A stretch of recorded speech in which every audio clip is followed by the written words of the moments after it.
Welcome students, micro economics theory of form under perfect competition, practical number questions part second. पिछले video में part first बात करी थी practical questions की। इस वीडियो में हम बात करेंगे part number second practical questions के। तो आज हम डिस्कस करते हैं कौन कौन सा प्रैक्टिकल क्वेश्चन हमारे आगे है। नेक्स्ट क्वेश्चन हम बात करते हैं, एक फ्रूट सेलर है यहाँ पे, सपोज करते हैं एक फ्रूट सेलर है और फ्रूट सेलर ने सेल करे 56 किलो पर डे। किस कमोडिटी का नाम है? एप्पल।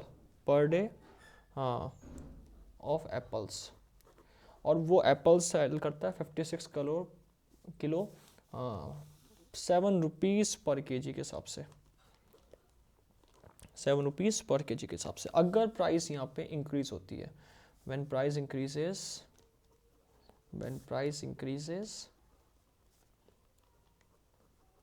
टू ₹8, अगर प्राइस 7 से लेकर 8 पे जाती है तो यहाँ पे हाउ मच क्वेश्चन बनता है, how much quantity of apples. यहाँ पे एप्पल की जो क्वांटिटी होगी, क्वांटिटी ऑफ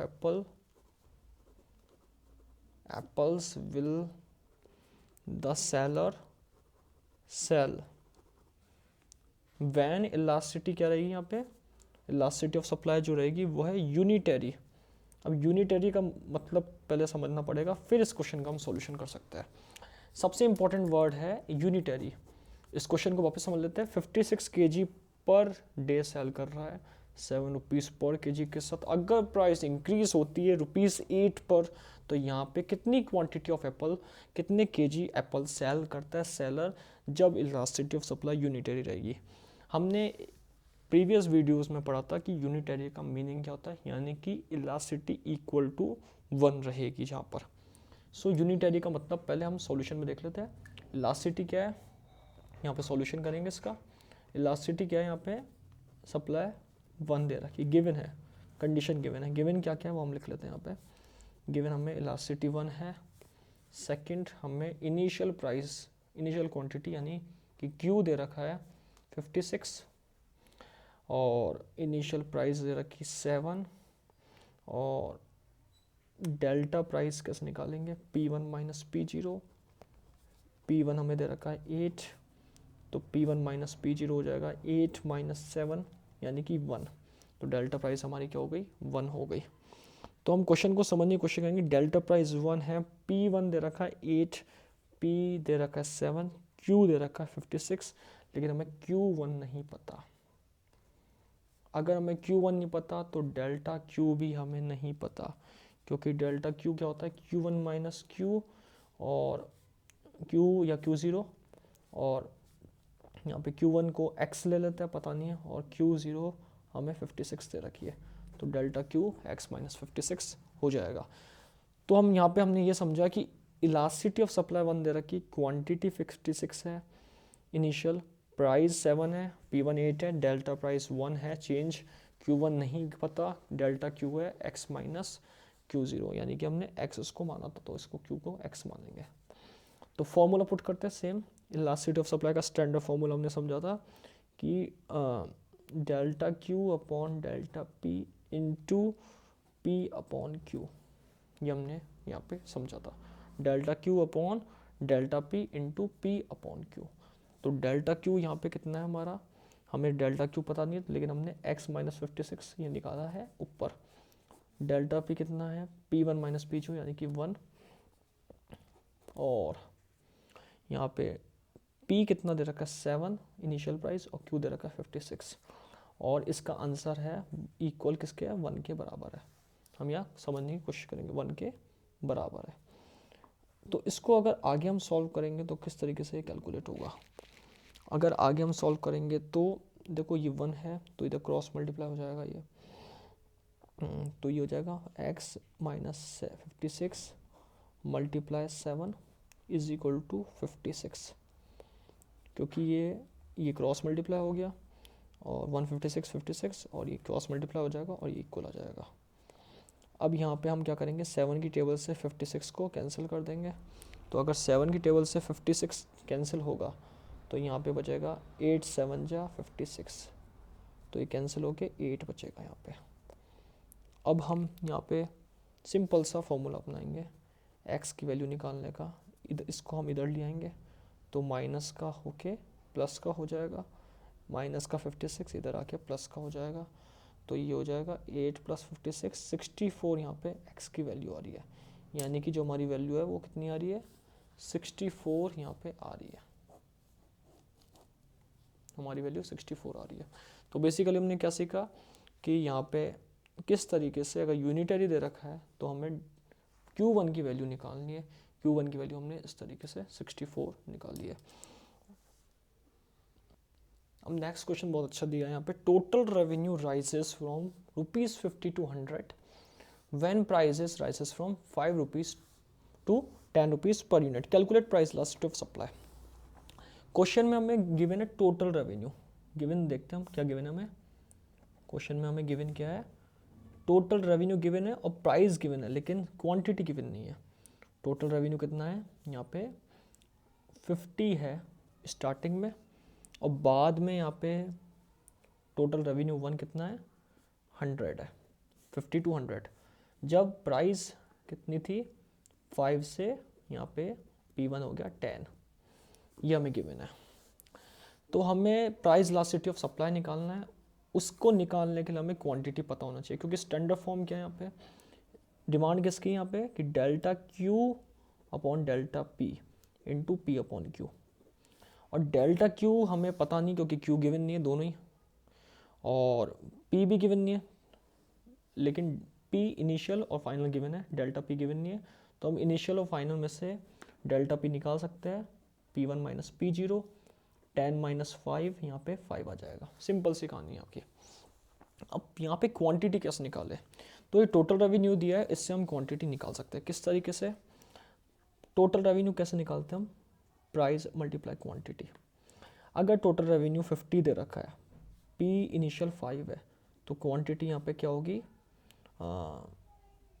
50 अपॉन 5, यहाँ पे क्वांटिटी हो जाएगी, और क्वांटिटी हमारी है जो Q0 है इनिशियल 10। इसी तरीके से अगर TR1 दे रखा है हमें P1 into Q1, P1 TR1 है 100, P1 कितना है 10, Q1 कितना है मल्टीप्लाई Q1 कितना है पता नहीं, तो 100 अपॉन 10 Q1 निकलेगा हमारा 10, Q1 भी हमारा क्या आ गया 10 आ गया। तो यहाँ पे क्वांटिटी Q0 भी 10 है और Q1 भी 10 है, सिंपल सा कंसेप्ट है। तो हमें दो चीज़ और मिल गई यहाँ पे कि Q0 कितना है और Q1 कितना है। तो डेल्टा Q क्या आ जाएगा Q1 - Q0, और इसका फॉर्मूला है 10 - 10, यहाँ पे हो गया, तो यहाँ पे 0 आ जाएगा डेल्टा Q। अब डेल्टा Q 0 आ गया, हमें डेल्टा Q मिल गया, डेल्टा P मिल गया, P है ही, Q मिल गया, तो यहाँ पे फॉर्मूले में हम पुट कर देंगे। तो फॉर्मूले पुट करेंगे तो क्या होगा, डेल्टा Q क्या था 0, डेल्टा P हमें पता रखा है 5, P दे रखा है हमें P दे रखा है हमें यहाँ पे 5, और Q दे रखा है 0, Q दे रखा है 10, Q दे रखा है हमें 10। तो 0 × 5 अपॉन 5 × 10, आंसर क्या आएगा यहाँ पे इलास्टिसिटी ऑफ सप्लाई 0। तो ये हमारा आंसर हो जाएगा। तो हमने क्वेश्चन कैसे देखा, इसमें हमने देखा कि जब टोटल रेवेन्यू गिवन हो और प्राइस गिवन हो तो कैसे क्वांटिटी निकाल के हम इलास्टिसिटी ऑफ सप्लाई को कैलकुलेट कर सकते हैं। इस क्वेश्चन के अकॉर्डिंग हमने ये सीखा। तो TR दे रखा था हमें, TR1 दे रखा था, पहले TR के अकॉर्डिंग हमने TR का फॉर्मूला रख के क्वांटिटी निकाली, ऐसी फाइनल क्वांटिटी निकाली, फिर डेल्टा Q देखा, और डेल्टा Q देखा हमने इस तरीके से चेंज को देखकर यहाँ पे सॉल्यूशन करा। नेक्स्ट क्वेश्चन में दे रखा है हमें इस तरीके से टेबल यहाँ पे कैलकुलेट मिसिंग फिगर फाइंड करना है हमें। इस तरीके से टेबल आती है और हमें यहाँ पे इस टेबल से हमें मार्केट सप्लाई निकालनी है। मार्केट सप्लाई कैसे बनता है, S1 + S2 = S3। ये S3 क्या है हमारा मार्केट सप्लाई है, और जैसे जैसे प्राइस बढ़ रही है वैसे वैसे यहाँ पे सप्लाई बढ़ रही है। तो इनका रिलेशन क्या है पहले हम देख लेते हैं। S1 सप्लाई 1 + सप्लाई 2 = सप्लाई 3, यानी कि मार्केट सप्लाई। तो मार्केट सप्लाई यानी कि total of supply. S1 + S2 यहाँ पे क्या आएगा S3, सेकंड में भी 0, थर्ड में भी 0, 1 + 1 2, 2 + 2 4 और 3 + 3 यहाँ पे क्या आएगा 6 आएगा। तो हमने क्या करा, मार्केट सप्लाई को फिल करा। इस तरीके से क्वेश्चन पूछे जाते हैं बोर्ड एग्जामिनेशन में। आपको एक बॉक्स दे दिया जाएगा, उसमें मिसिंग फिगर्स होगा।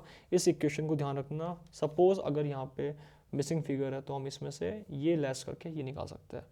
तो हमें इस तरीके से आना चाहिए कि अगर हमें S1 दे रखा है और S3 दे रखा है तो S2 कैसे निकाले, S2 और S3 दे रखा है तो S1 कैसे निकाले, और S1 S2 दे रखा है तो S3 कैसे निकाले। अगर हमें S1 निकालना है तो S3 में से S2 लेस कर देंगे तो S1 निकल जाएगा, ये इधर आके लेस हो गया। अगर हमें S2 निकालना है तो हमें क्या करना पड़ेगा, S3 में से S1 लेस करना पड़ेगा। तो 3 इक्वेशन बनती है, एक इक्वेशन आप ध्यान में रखना। ये मार्केट सप्लाई का इस तरीके से क्वेश्चन बनता है। इस क्वेश्चन में हमें फाइंड द प्रोड्यूसर इक्विलिब्रियम निकालने के लिए कहा है, यानी कि हम इस क्वेश्चन में क्या निकालने के लिए, इक्विलिब्रियम निकालना है प्रोड्यूसर का। अब प्रोड्यूसर का इक्विलिब्रियम हमने देखा था कि प्रोड्यूसर का इक्विलिब्रियम कहाँ पे निकलता है, जहाँ पे दो कंडीशन हमने पढ़ी थी यहाँ पे प्रोड्यूसर इक्विलिब्रियम के प्रीवियस वीडियो में, जब मार्जिनल रेवेन्यू मार्जिनल कॉस्ट के इक्वल हो, या फिर उसके बाद marginal cost then after marginal cost greater हो मार्जिनल रेवेन्यू से। तो दो कंडीशन हमने पढ़ी थी। तो हमें मार्जिनल रेवेन्यू निकालना इसके लिए इम्पॉर्टेंट है। अगर मार्जिनल रेवेन्यू आ गया तो हम यहाँ पे मार्जिनल रेवेन्यू और मार्जिनल कॉस्ट को देखकर हम इसका आंसर निकाल सकते हैं। तो मार्जिनल रेवेन्यू किसके में चेंज बताता है, टोटल रेवेन्यू में। तो इसका सॉल्यूशन हम यहाँ पे देखते हैं, सेम सॉल्यूशन इसका। आउटपुट दे रखा है हमें और दो चीज़ गिवन है हमें। फर्स्ट गिवन है मार्जिनल टोटल रेवेन्यू गिवन है और मार्जिनल कॉस्ट गिवन है, लेकिन मार्जिनल रेवेन्यू हमें निकालना है, जिससे मार्जिनल रेवेन्यू और मार्जिनल कॉस्ट में कंपेयर करके हम प्रोड्यूसर का इक्विलिब्रियम इस तरीके से फाइंड कर सकते हैं। सो प्रोड्यूसर का इक्विलिब्रियम फाइंड करने के लिए दो चीज़ चाहिए, marginal revenue marginal cost equal होना चाहिए, marginal cost more than marginal revenue. Output 1 2 3 4 दे रखा है। टोटल रेवेन्यू हमारा 15 है, 28 है, 39 है, 49 है। मार्जिनल कॉस्ट है 8 5 11 और 13। मार्जिनल रेवेन्यू क्या बताता है, टोटल रेवेन्यू में चेंज। तो मार्जिनल रेवेन्यू का फॉर्मूला क्या है, TRN माइनस TRN-1।